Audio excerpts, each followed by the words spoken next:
Sziasztok! Megmutatom az én gyöngyözési technikámat. Ehhez szükségünk van gyöngyre, és akkora horgolótűre, amire fel lehet szedni a gyöngyöt. Egyráhajtásos pálcikákkal dolgozom, ezzel mutatom meg.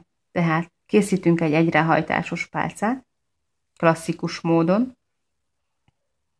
Majd mikor ezzel elkészültünk, a tűt kivesszük a szemből, a tűre felvesszük, a gyöngyöző tűre felvesszük a gyöngyöket, és egy darab gyöngyöt egyszerűen áthúzunk a szemre. Majd tűt cserélünk, és készítünk egy egyráhajtásos pálcát.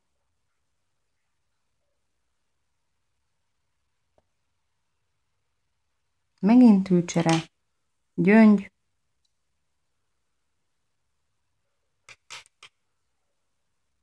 egyráhajtásos pálca.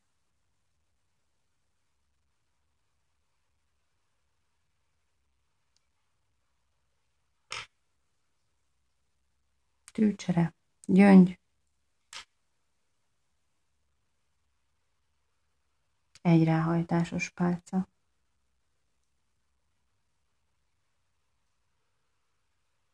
Készítettem egy sort, hogy megmutassam, milyen lesz a gyöngyözés.